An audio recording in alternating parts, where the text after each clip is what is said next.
you for joining us. I want to welcome everyone to the second session of the Housing to Protect Cape Cod advocacy and policy trainings. My name is Rob Brennan. I'm the Chief Legal Officer for Housing Assistance. And with me, also from Housing Assistance, is Christina Wiseman. And our guest today is Chris Lee from Backyard ADUs. And ADUs is, in fact, what we'll be talking about today. And the timing on this could not have been, more fortuitous. This past week on Friday, the Executive Office of Housing and Livable Communities just released their draft regulations on the new by right ADU provisions that were included in the Affordable Homes Act. So we've had these for just a couple days. Christina will be putting a link to the draft regulations in the chat, so folks will be able to access that, and we'll be touching on some of the provisions that were included in the draft regulations, in addition to Chris describing the mechanics and his experience and the forecast for ADUs by right across the Cape.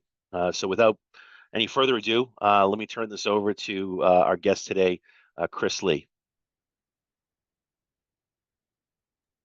Thanks for the introduction, Robin. Thank you all for having me to talk a little bit about ADUs and what we're seeing next after Mass has essentially kind of created open season on them statewide. To give you a little bit of background on me and why I might be here. So I started working on ADUs in the fall of 2019 in East Hampton, where I was living at the time. And just stumbled on the fact that in East Hampton, you could build a detached tiny home in your backyard. They didn't call it an ADU in East Hampton, but they had a potential zoning hole for it. And then in doing that zoning research and in building that first one, realized that ADUs had exploded in California and Portland, Oregon, and Seattle, Washington. And so I thought it was an amazing idea. And it was only a matter of time before New England caught up with the West Coast, which is only too common. So for the last 5 years, I've been leading Backyard ADUs with a really strong team. We've got my business partner, Austin Gregory, who started with me as a structural engineer, and we've been kind of leading the way, trying to figure out a way to build lots of ADUs at scale and create opportunities to make home ownership more affordable and make it easier just to build. And we've been doing that essentially from the ground up. We focus on doing the design work for an ADU, so it meets local zoning regulations and it fits with design requirements. We're doing the permitting and dealing with everything from Title V to stormwater requirements to DPW requirements. And then we're doing the actual construction. And we build everything that we build with modular construction. So we've got a pretty good background at this point in modular. So that's why I'm here. I want to bring all of that to this conversation and make myself available throughout the hour that we have to answer your questions and really get into the details on anything ADU and anything mass regulation. And if I don't know something, I'll tell you that too. And we can, we don't kind of fear a way of getting into the weeds really on anything. Chris, I just want to suggest that if any questions that folks may have that come up during Chris's presentation, if you can drop your questions into the chat, then when we get to the end, we're going to reserve about the last 15-20 minutes to hit some questions, and we will we'll go to the questions that are submitted and take things that way. So thanks, Chris. Yeah, and that's Rob, feel free to interrupt me as those come in, and I'll just put the brakes on. And I tend to talk slow so that you can interrupt on the Zoom, and I'll hear you. All right. So we're Backyard ADUs. I kind of already said that, and we're focused on smart small structures. And this is an example. This is an ADU we built in South Portland. It's always the picture we lead with because it's just gorgeous. But it was a really neat 600 square foot ADU with modern styling. This is something that could probably fit in really neatly down on Cape with the cedar shakes and kind of that modern New England look. As everyone knows, the Affordable Homes Act passed. And as a lot of people on this call probably also know, is that ADUs are still legal on Cape Cod. It's funny that this passed. Similar to when the Maine state law passed, there's a lot of areas in Mass that were already ahead of the ADU swing. There's a lot of bylaws, especially on Cape Cod, due to the work that the Cape Cod Commission that are already in compliance for the most part with the Affordable Homes Act. And I'm going to go through some of the regulations and talk about some of the things that we've seen that are probably not in compliance. But the good news is the Cape's doing great. One of the reasons that we're building on the Cape and why we're focused on the Cape is because it was a first mover in Massachusetts when it comes to liberalizing density requirements and especially that for accessory dwelling units. And I heard about it from up in East Hampton.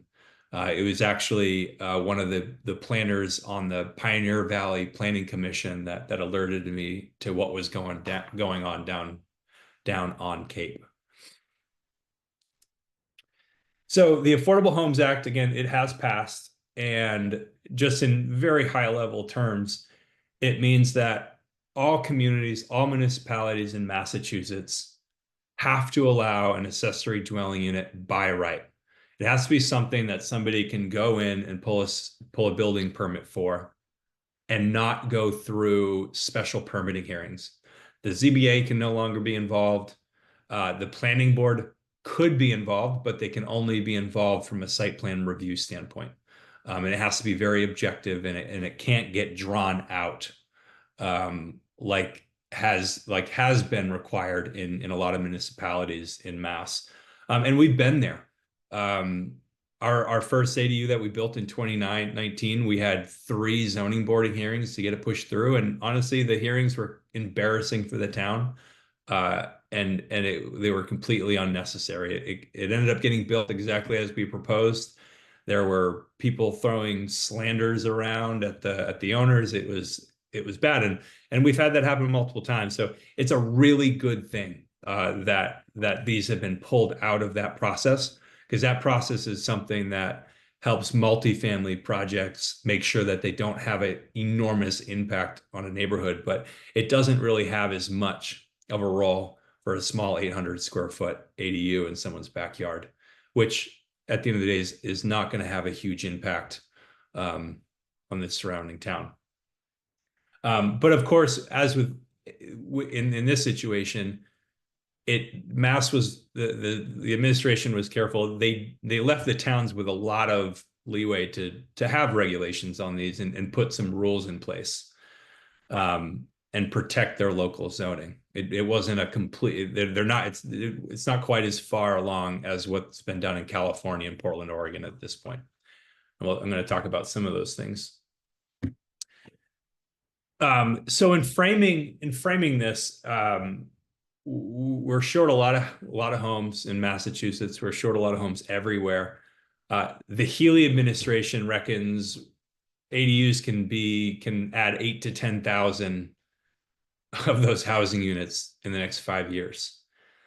And we like to think about it first, like, how can we help the administration meet their goal? And quite honestly, I think of it that way because I don't think there's any way that Massachusetts is going to build 10,000 ADUs in the next 5 years. We've been in it pretty significantly trying to figure out how to make that happen. But that's a lot of ADUs, and it's going to require a lot of builders to level up their game in order to do that, because ADUs tend to be fairly custom. They tend to be a pretty big project, and there's not a lot of builders right now that are equipped to do that. And that's a problem that we have been trying to solve, is figuring out how do you get it to a point where it is more scalable. And we do think that it's getting there. And it really is getting there, especially if we look at it compared to how hard it is to permit a new 15 unit building or 50 unit building that requires land acquisition and special permitting. It's getting there pretty quickly, especially relatively speaking. So here's one of the things that is specifically thrown out in the put requirements around in the legislation. So it is the state is taking a position on the size, and they're saying the ADU's got to be 50% of the existing home's gross floor area or 900 square feet, whichever is smaller. This means that a lot of towns are out of compliance. And this is true on Cape. There's a lot of towns that have 30% of the existing home or 800 square feet. There's a lot of towns that have crazy calculations doing that don't make any sense. And I'll call out Falmouth. One of the first ADUs we did on Cape was in Falmouth, and they had this insane way of calculating what the living area was of like a Cape house, and it took 3 different town planners and like 6 different emails to figure out what the number was. And we had 3 different numbers to go on. But I think the key thing here for everyone to keep in mind, especially if you're planning on updating your rules, is simplicity and consistency. That's what ADUs are looking for. Builders and homeowners need to know that they can build something that is a size. And ideally, updating rules locally, you just get rid of the 50% rule here and just say, hey, you can just build a 900 square foot ADU.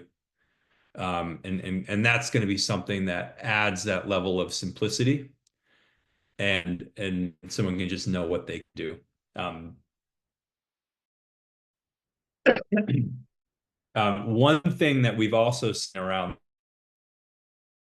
is something that towns can continue to do, is setting a special permitting requirement for things that are larger, and isn't necessarily forbade by these regulations.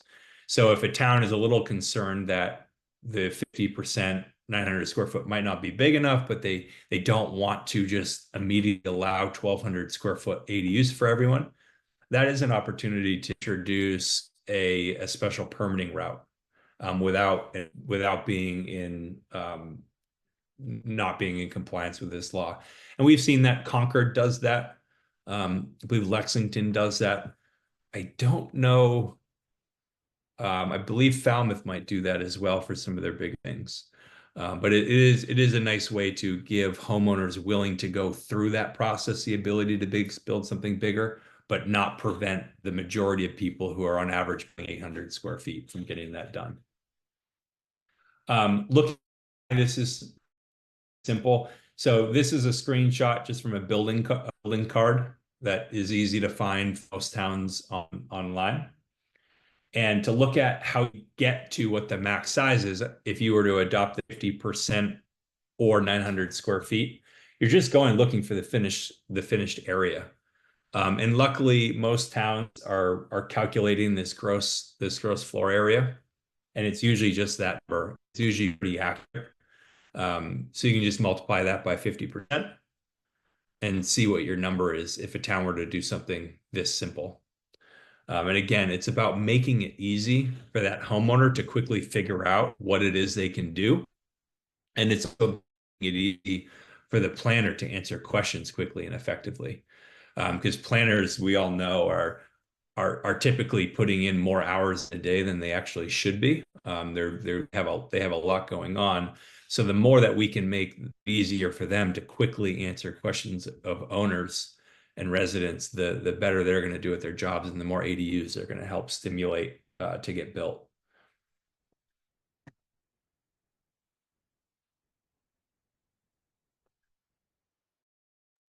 Size a little bit. So the rule is 50% or 900 feet. The spot we see for an ADU is 800 square feet. This is the typical thing that we're building as an ADU builder, and it's 800 square feet. It sounds like it could be small, but when you're designing from scratch, you can get 200. You can get two bedrooms of reasonable size in 800 square feet. Two people can live. That's used to 2,000 square feet, but two people could live in here. You can have a bigger master bedroom. You can have a smaller office, less guest room. They can have their own space or something smaller. If towns are limiting ADUs to 600 square feet, 700 square feet, it's not realistic to think that a retired couple is going to downsize into that and live together. The smaller things that we build that are in that realm tend to be for surviving spouses. And that tends to work okay in that scenario. And even people who are living on their own and downsizing, they still want that extra room. They're not quite ready to downsize into a one bedroom. And their reasoning is anywhere from, I actually want to have my desk set up so I have that space, to I want to be kids might live in the house in the front yard, but they still want space for them to come and spend the night in the backyard. The other thing about this size is it's pretty easy to make this accessible. So if you're designing for ADA or for someone in a wheelchair, you can work that into this space without having to try too hard. Unfortunately, I'm noticing this as I'm talking. This doesn't have a very accessible bedroom because it's missing a door. I don't know if anyone on the call noticed that, but you should have called me out for it. But you can't get into this bedroom, so it's technically a one bedroom. And I think that has been called out in the past. But the other thing that's really important about size, and this is unique with these small dwellings and these small projects, this size is getting closer to an optimized cost per square foot relative to the livability. So if anyone thinks back to kind of the building trends of the last 20 years, from 2000 up into 2007, we had this huge surge in the size of homes. I think it started even in the 90s, but the surge was pushing the per square foot price down, because as something gets bigger, it gets cheaper per square foot because all of those big fixed costs don't change. The site work stays pretty much the same. The driveway is basically the same. The electrical it all stays the same. I mean, I've got a slide where we're going to look really closely at a budget later, but something like this, we're seeing these when we build them come in from 290 to 330,000, depending on site work and depending on finishing. Some can go higher than that, depending on taste. You can make one of these expensive in a hurry with vaulted ceilings and really high-end countertops that are custom pieces of stone from Italy. But this is a pretty standard range for what we're seeing. I think that when we look at our prices compared to what else is out there, we find that stick building tends to be a similar cost. When we see stick building, oftentimes it might be construed as more expensive because the person going and doing the stick building has gone and worked with an architect, and it's a very high spec stick built project. But apples to apples, the cost tends to be pretty similar. I'm saying that straight out because it's a question that people have a lot. Is modular a cheaper way to do this? It can be, but it isn't necessarily cheaper. It's faster, it's more consistent, but it isn't necessarily cheaper. The cheapest way to build an ADU is to convert a garage that's already on a frost protected foundation. Unfortunately, in New England and on Cape, that's a rare thing to find. So you end up needing to do significant work to upgrade that foundation, or you just end up being detached and needing to start from scratch. Chris, there was just one question on that plan. What is the room off the bathroom or next to the bathroom? So this is right now, this is a heat pump water heater. which needs a lot of space and needs a little bit of soundproofing. And there's a washer and dryer in here. In our design work, we've kind of oversized this space. This is one of our tricks of design. This, if you do a Cape style house with a steep roof, this area fits a staircase to the second floor. It fits as a U shape. So we've got an oversized utility room here in order to easily put a staircase in there if somebody wanted to have the ability to finish the second floor. Thank you. There's one other question, just confirming the average, it says, so average about 400 per square foot for construction for modular, correct? I lost you. The average for modular is what I heard. Is, about 400 per square foot? This one would be, and I'll show that too. I actually have a detailed budget breakdown of a project we're doing on Cape right now, with 2 different sizes, and it shows the per square foot of every item. So we'll look at that really closely. Yeah, we like talking about budget because it's one of those things that I think doesn't get talked about very much in construction because it's difficult to put your finger on and it's difficult to get quotes. So we do like getting into the weeds on it. So what can't municipalities do? And I think that's the big one, and that's kind of the question here of what do the regs specifically say? There's not many things, but they did get rid of owner occupancy. That's been kind of a mainstay of ADUs across the country, but it's slowly getting weeded out.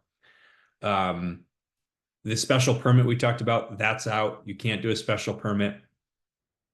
And then parking is brought into this too. It's somewhat relevant to Cape with some bus lines and some of the ferry lines. We don't run into a lot of issues with parking, so we've never really cared about these pieces. But basically, it prevents towns from getting too crazy with their parking requirements. And most of the time, especially in rural areas, there's already enough parking to add parking spots in an existing driveway. And to show them, and that's typically what we've done. And then there's this piece, we'll look at this closer too, but unreasonably restrict the development of ADUs. And there's some past case law around that. I'm not an attorney, but I'll talk a little bit about what we think it means and what we can expect and what municipalities should be looking out for. So unreasonable regulations. This is so unreasonable regulation. Initially, when we read the bill, thought it might only extend to zoning. The regulations appear to allow unreasonable regulation to extend to other things that municipalities have control of, which is really important because ADUs are somewhat restricted by zoning, but in places like Cape Cod, where zoning is already pro ADU, it's not that's stopping an ADU from getting built. It's all of the other things involved in pulling a permit to build a residential unit that is going to stop ADUs from getting built. It's things like stormwater regulations, sewer connection requirements or Title V, water connection requirements, conservation, and things from DPWs to regards to roads or new curb cuts. Unreasonable regulations in the case of this, a lot of this is going to end up getting compared back to single family homes. And a lot of that was done like Mass Wetlands Protection Act. What new local conservation rules can't be more restrictive on single family homes? It's similar for this, and it'll probably be how it's reviewed. The question that we're raising and that we're planning to test a little bit going into next year is a water connection requirement for an ADU. It may not be more restrictive for a single family home, but is it significantly more impactful to an ADU, which is a significantly smaller project and more cost burdened? And I think, and that's one of the points we're going to look at some of the numbers in slides that come up. But when you add $10,000 to an ADU build, it is a big deal. And you can do that really quickly with these items. They add up very, very quickly at current construction costs. So here's an example. I said we don't care much about parking. We don't care much about parking because this driveway is technically 4 spots for the way that parking's calculated. But parking's expensive. So a 10-foot by 20-foot parking spot, that's what this is. This is a typical pickup truck. You can see that kind of just fits. It does get expensive. So if you wanted to actually base out your parking spot with 18 inches of base, which is what you would do if you were prepping for an asphalt driveway, you're going to be spending $385. If you're down in Truro or Provincetown, it's $45 a yard. It's actually $70 a yard. If you're on Martha's Vineyard, it might be $100. So this could double. Machine time's the big one here, though. Typical machine rates, it can be anywhere from $1,600 to $2,500 a day for a guy in a machine.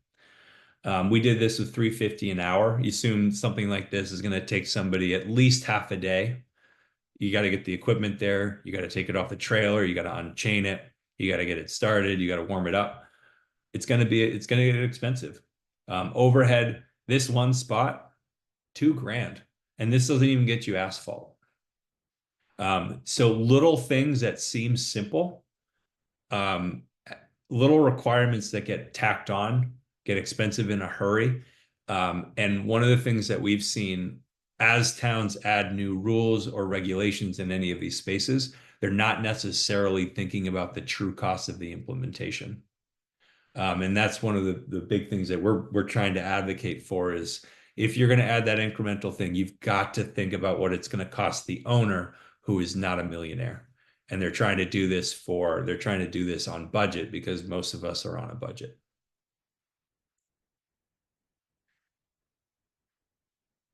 So this is kind of a tongue-in-cheek slide. So owner occupancy is gone. So now that speculators can buy up our single-family homes and convert them into 2 short-term rentals, what should we do? I don't think this is going to happen. I know why, and I understand that there should be concern about this because short-term rentals have taken an enormous amount of housing stock off the market. But what we've seen elsewhere, this is not sped up short-term rental conversion. And the reason being, the numbers don't improve quite enough after you account for building a new unit to justify additional investment activity to get involved. So it's probably just going to have a continued pace. And short-term rentals do have capital constraints. It's difficult to raise money around a short-term rental pro forma. There are new build-out costs. When you're going to front $300,000 to build a detached ADU as a short-term rental, again, going back to the capital constraint, that's going to be a really hard thing to get a bank to finance. I don't think you'd probably need to be doing it with hard money or some off-market financing. But that said, we're going to talk a little bit, something Portland, Maine did with short-term rentals. There's an opportunity to leverage them to get housing built. And we're going to take a look at that too.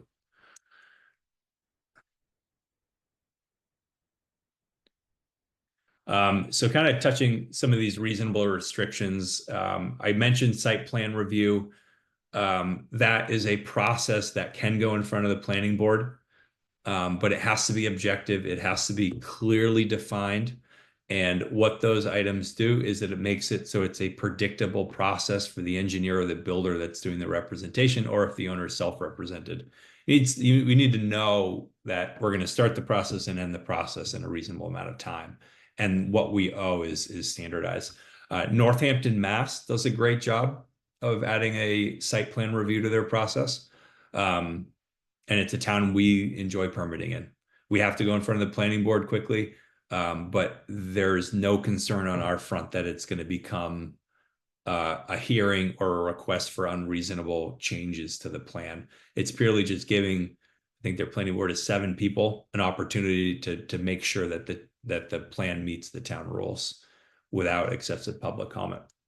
So Title V, of all areas in Massachusetts, obviously the Cape and the islands are the have the most valid concerns with Title V.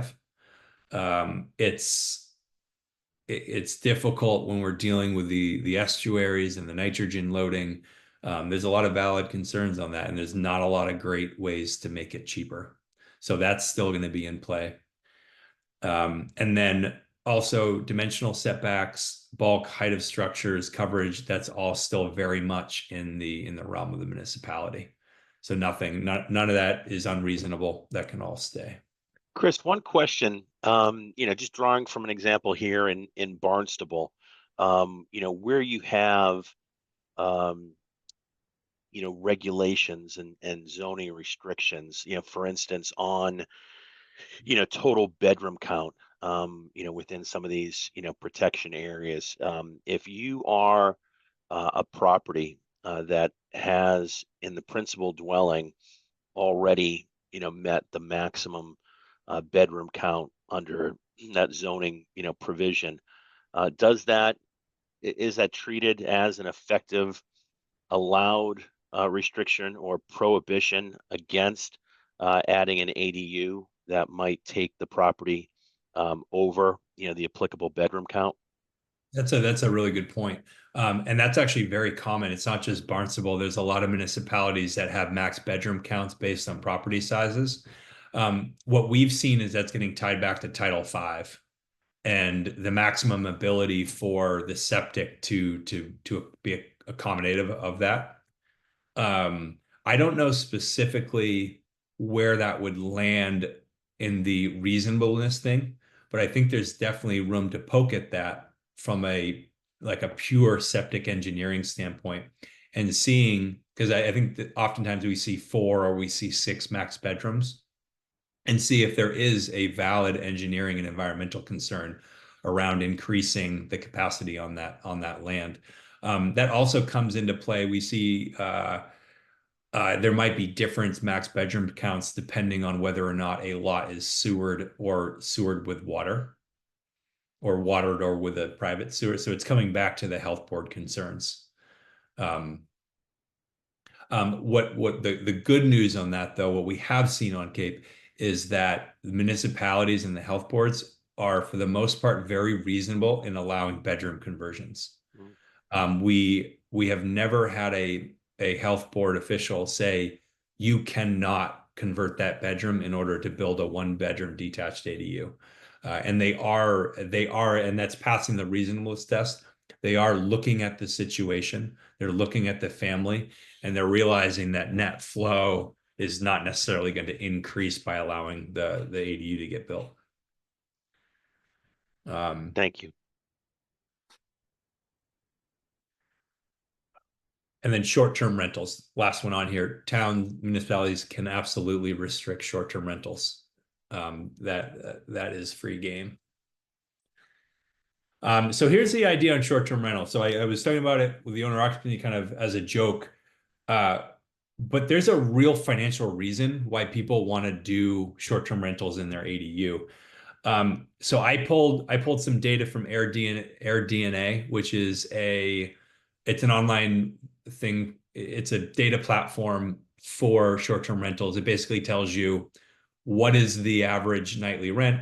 Airbnb owners are using it to figure out how much to charge and to decide, and investors are using this to decide whether to build another short-term rental. On Cape Cod as a whole, their data point said that the average annual revenue is $74,000 for a short-term rental. And that's Cape Cod as a whole. If you zero in into some of the micro markets, if you go down into Orleans or you go to Provincetown, this number gets even bigger. So when we compare that, it's a huge difference between doing long-term rentals or short-term rentals. We're talking more than double if you were to short-term rental one of these over a 5-year period. Now, what Portland, Maine just did is they said, you know what? This is a really interesting opportunity. The average cost of an ADU is $250,000 to $350,000. Why don't we issue permits to build ADUs as short-term rentals for 5 years? And then after 5 years, they're no longer allowed to do them as short-term rentals, and let the vacationers pay for housing stock 5 years out. And in terms of the question, oh my gosh, that's complicating the policing, and how are they going to know if they stop doing it after 5 years? Well, there's apps for that. And just like there are investor apps that tell you how much there is per night, a municipality can basically subscribe to software that looks at Airbnb and sees which properties are listed and compares it to a list of properties that have permits to be allowing short-term rentals. So anyway, I think this is a really good idea, to just say, build an ADU, rent it for as much as you can, get the thing paid off, and then do right by the community and turn it into a long-term rental. Because it's a hell of a lot easier to take $2,200 a month on something that's fully paid for. Because then you're not worrying about a mortgage. And that's a lot of money just as free cash flow.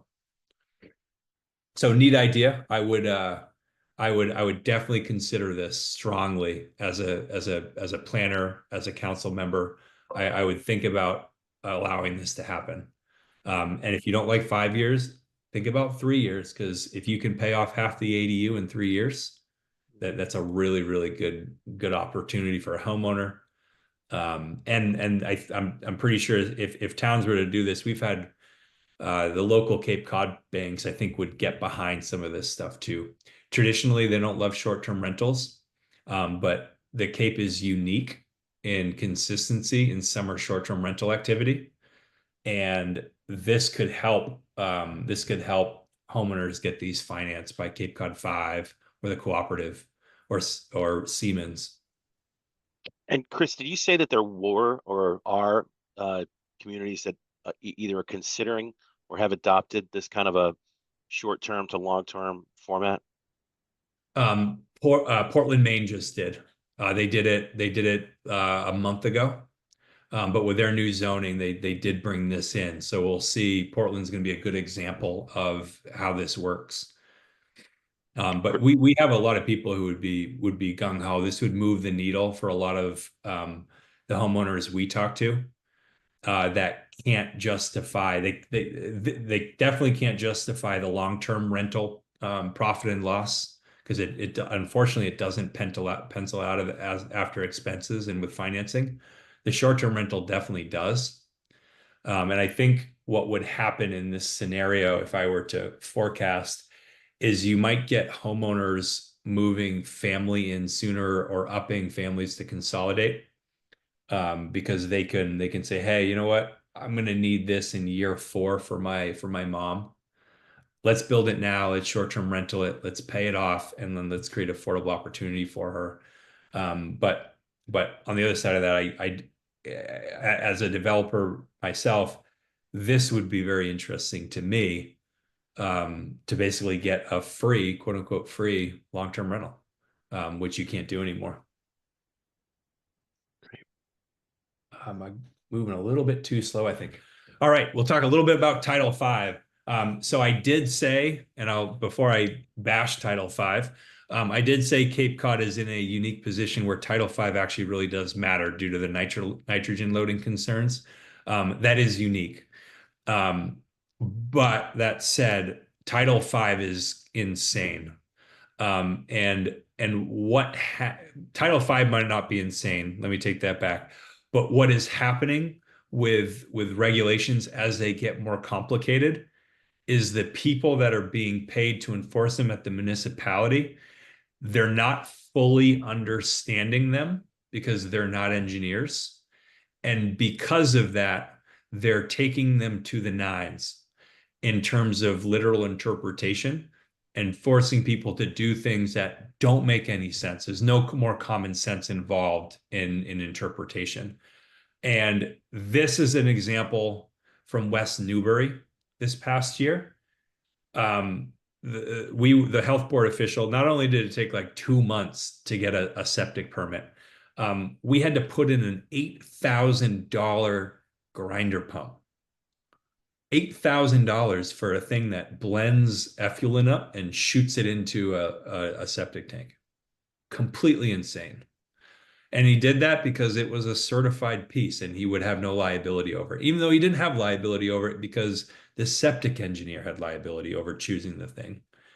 Second, we had to put in a brand new double chamber septic tank, replacing it a one that was just fine for another $5,500.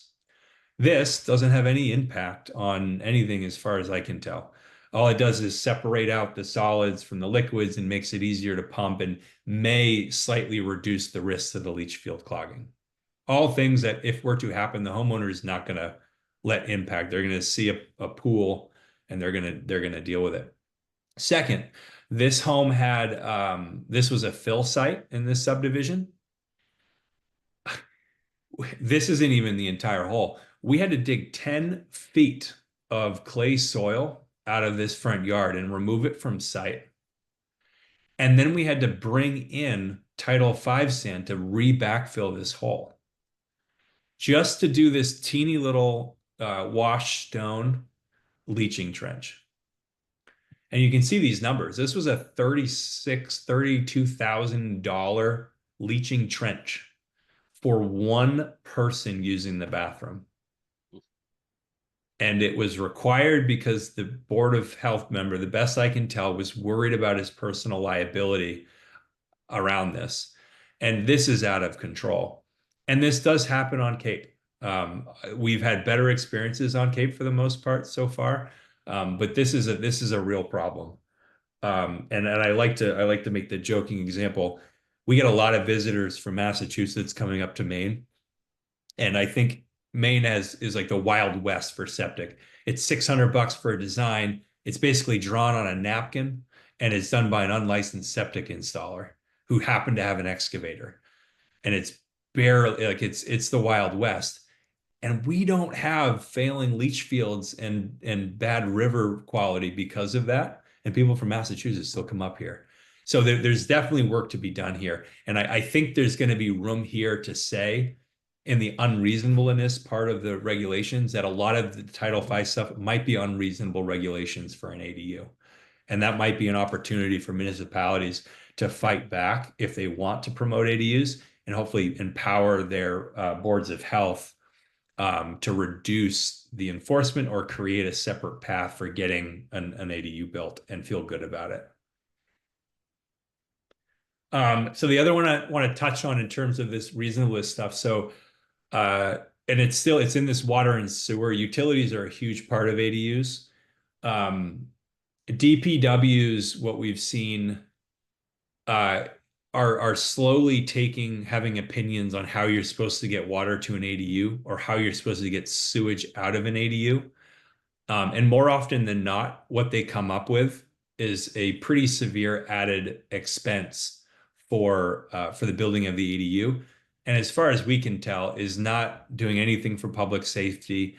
And it may have an incremental improvement to like the sustainability of that line over 50 to 100 years.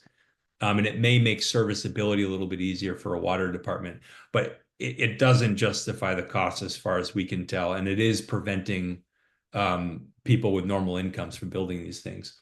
So the absolute worst example of this is Concord. It's the worst we've seen. There's no common sense involved in this. They basically say if your copper water service line is more than 50 years old, well, you're going to have to rip it out and replace it. It was news to me when we talked to the engineering department of Concord that a copper water line only had an expected life of 50 years. I thought it was a lot longer, but who am I to say, right? The water department in Concord knows what's best. They also have crazy requirements for getting sewage out of an ADU that doesn't make sense for most lots. And then they need meter pits installed.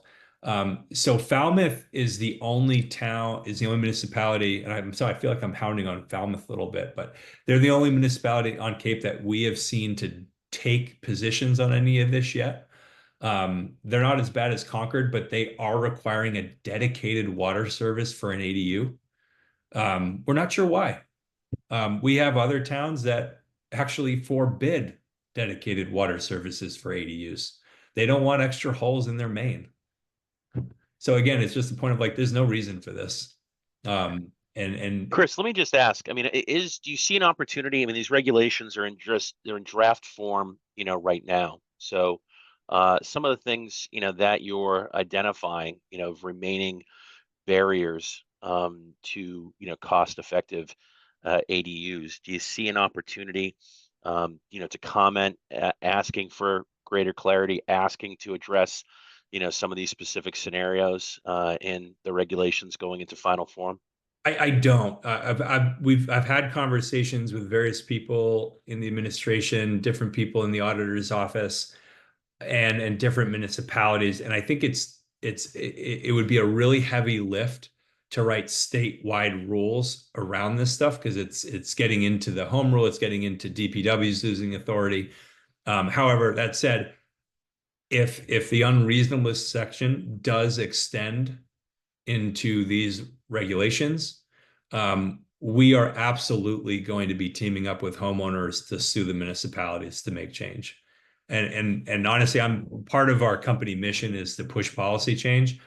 And we have seen this prevent middle income homeowners from building ADUs for absolutely no reason. And we're excited about it. We're very hopeful that unreasonableness extends to water and sewer and stormwater and the things that are making these not happen. And we're going to be getting after it to try to push change.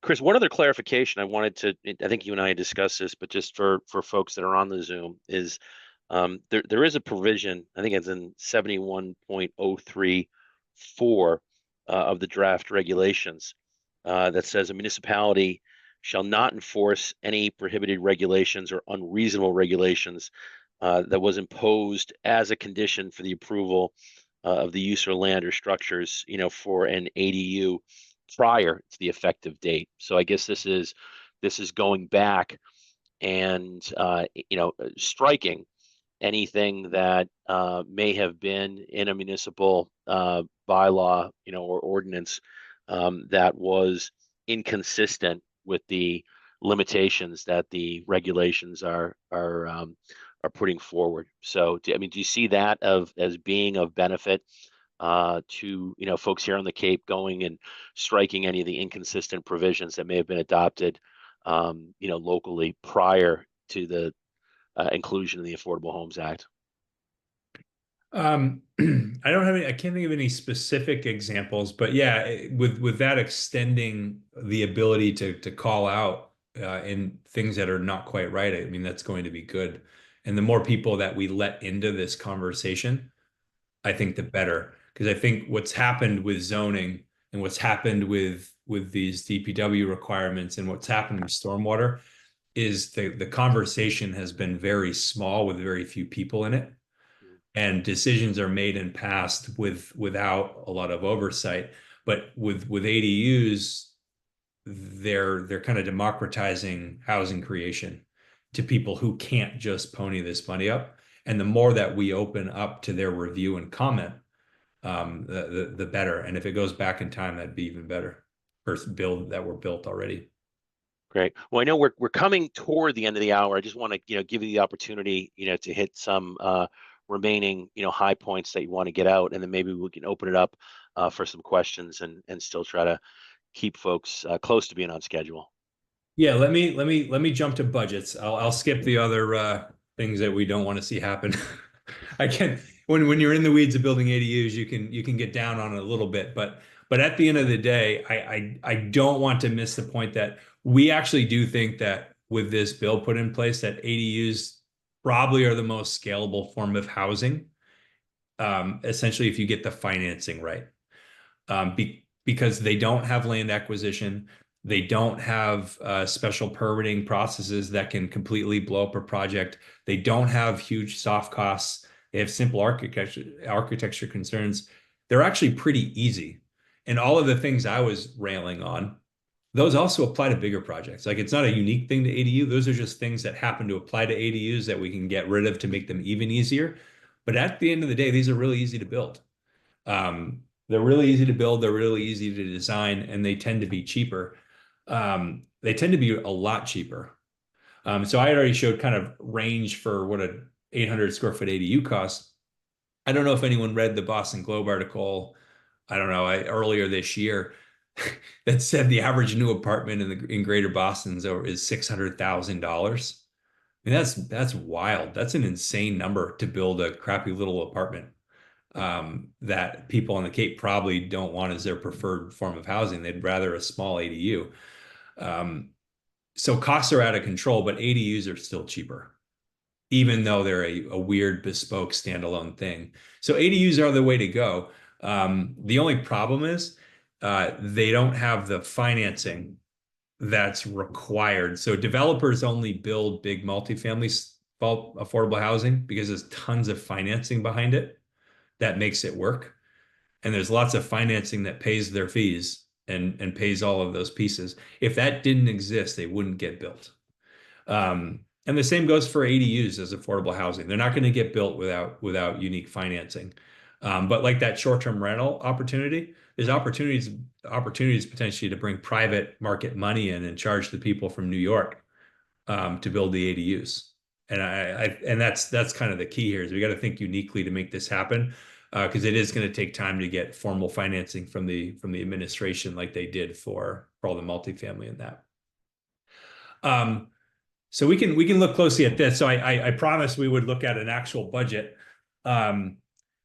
This is an actual budget. We're gonna take delivery of this ADU. I want to say this is in Brewster or Orleans. I'm sorry, I should have confirmed that. But this is coming in March. This ADU came in at $271,000, and it was a whopping $421 a square foot. And you can see exactly where all that money went on the different line items of this. And not a lot of it was the actual house above the foundation. And I demonstrated that by showing, like, if we were to have done this project on this lot with this level of finishes and just made it 800 square foot, it only would have gone up by just over 20 grand.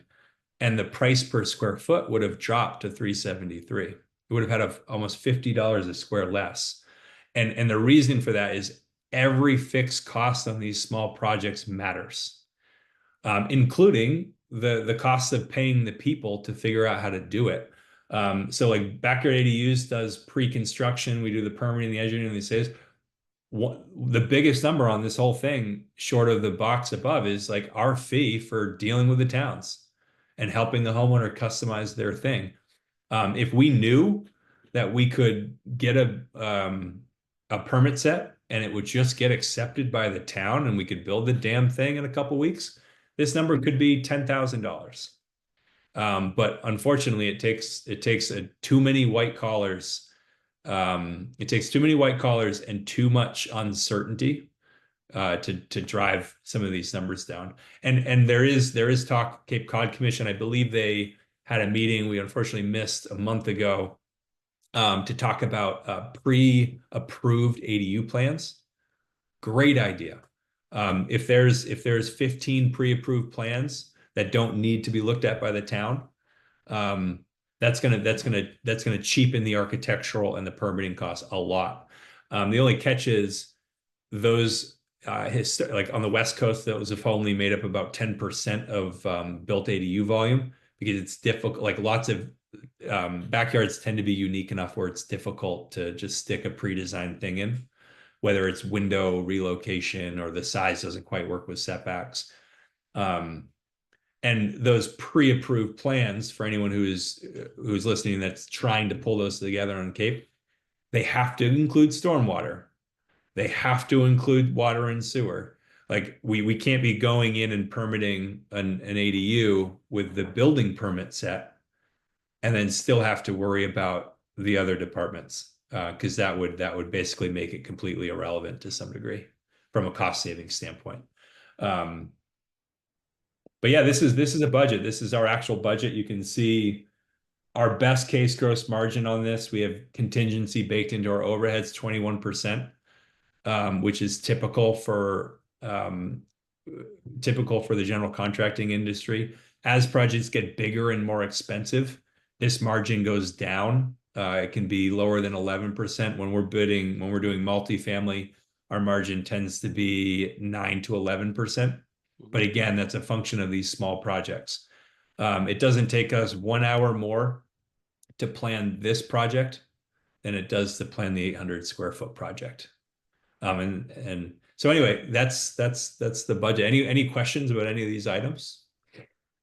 Chris, we do have some questions that came in about programs to help address the cost. I know at Housing Assistance before I joined, there was a Home Plus One program that we provided both technical assistance and for ADUs that were going to be dedicated as year round a financial incentive. Are there other programs that you have seen either at the municipal level or on the state level to provide funding either again on the technical side or on construction that would help facilitate bring this into even greater affordability range? Yep. Specifically at the municipality level, there's been a few. I think Salem is the only municipality in Mass that had a specific ADU grant program. Last time I checked it, I think it spurred a few ADUs to be created, but it wasn't a lot. And grants are obviously tough to continually to fund. We think at the municipal level, there's opportunities to do deferred or low interest rate loans using basically a municipal's ability to borrow money and then in some ways becoming a lender. But that kind of comes back into like the problem is high interest rates and high interest rate debt. That makes it difficult for people to make this affordable, and it makes it very difficult to rental. But we would love to see deferred low or 0% loans put out there with some strings attached. And this is something that we do think like the state could do it. I think there's talks of putting some of this together with some of the buckets of money that was in the Affordable Homes Act. I think CPA money could be used potentially instead of using CPA money to help specific multifamily projects. It could go into a pool of grants, or it could be set up as a deferred loan program. Another program that does exist in Mass, the Home Modification Loan Program. This is not ADU specific, but we've used it for ADUs on a number of occasions. It's $50,000, and it's a 0% deferred payment loan.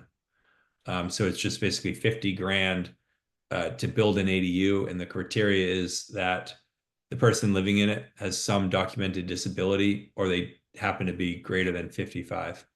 Or they're trying to age in place. It's a pretty good program, and it's $100,000 ago on the average cost of an ADU. It was enough money to help a family thread the needle, bring $160,000 ADU to 110 and make it truly affordable. Now what we've seen is that 50,000 is a little bit less meaningful at these higher things. So we're hoping to see that get boosted. But what the town could do to kind of magnify their money, if the town could only put up 25,000, they could partner it with the Home Modification Loan Program for a family trying to house a senior. So yeah, there's a few ideas. The other thing, I unfortunately ran out of time here, but ownership's a big one. Interestingly, on Cape, a lot of towns require same ownership and are forbidding condoization of ADUs. And we've been working on a program. We've been working on a program with a couple of the banks on Cape, the Cape Cod Chamber, as well as some people in Maine, that would allow an employer and a municipality or an employer and backyard partner to build ADUs in people's backyards, and essentially allow a homeowner to get an upfront payment to allow an ADU to get built in their yard. Instead of them coming up with the money to build an ADU, they could basically get an ADU for free or get paid to build an ADU, and then eventually have lower buyback opportunities over the course of the period in which it's being rented out. That program is doable with some of the regulations on the Cape, but it becomes a hell of a lot easier if towns allow separate ownership and condoization. And the reason for that is banks need a recognizable asset in order to use as collateral. And an ADU is not that. And it can't be taken by the bank in the case of a default. A condo can. And what that does, if ADUs were allowed to be condoized, is it's going to create a ton of smaller, affordable ownership opportunities. And that's exactly what's happened in California and Portland, Oregon. Condos actually have been a huge part of ADU growth in those areas. And it will be the same thing, especially on Cape Cod, where land is at a premium and everyone's got large yards for the most part. It would create a surge of affordable ownership opportunities if towns were to start allowing condoization explicitly. So Chris, noting that, the statute and the regulations talk about the ADU as being, related to a principal dwelling unit. And I know, again, you and I had this discussion going into this. Is that a change that you think could be accomplished, within the act in clarifying regs, or would that require, going back to the legislature? Because I think, most of us on the call would probably agree, that ownership of ADUs in a condo situation, would not only, provide, the housing, but, an important kind of starter ownership opportunity, in this missing middle that we particularly have, here on the Cape. So, would that need more to make that, an available option?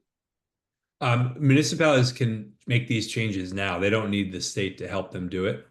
I would encourage all of the towns on the Cape, when they're going to make the updates required. I think some already have. I think I saw Harwich update to 50%. But I would encourage all the municipalities just to reconsider why they don't want that, why they have that provision. But as far as at the state level, we would love to see, I don't think they can do that with the regulations. That might be overreaching based on what the bill said.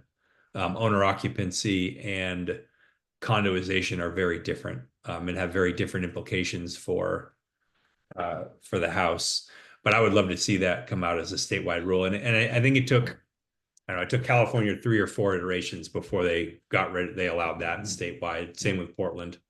So it's step by step. So it's coming. It's coming. So I think the Cape has the opportunity to be the leader again on this front, and show Massachusetts what condoization can do for affordable housing. Chris, one last question. I think it was a good one that came in from Philippe Jordy out in Martha's Vineyard. And I think this may tie in with something that you've been looking at. But the question was, has anyone considered ground leasing private property to build an ADU, rent it back for 15 years before transferring the ADU to the property owner? So is that a model that you've seen, and does that suggestion tie to anything else that you or others might be exploring? Yeah, we absolutely are exploring that, and that's what we've been talking about as the underlying ownership model with the banks and employers. To make that work at scale, you need somebody else to come in, either with a large upfront grant, or you need an employer with a good balance sheet to underwrite the rental P&L, because it doesn't work very well at current cost and interest rates. That said, the ground lease model is doable, and it has been used by a company called Dweller in Portland, Oregon, and a company called Yard Homes in Minneapolis. But the ground lease model adds a big blocker for a bank to get behind sustainable financing on it. So if we could do that same concept, but instead of using a ground lease ownership model, we use a condoization model, it's going to open the floodgates of commercial financing. and we'll be able to do just that. So we're extremely excited about it, and we're campaigning as many people as will listen to us to allow condoization so it can really start happening in a big way. Great.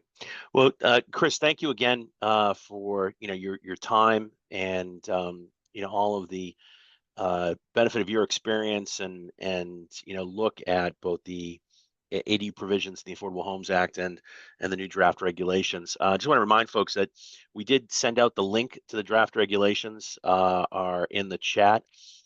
We also have a link to our upcoming training sessions.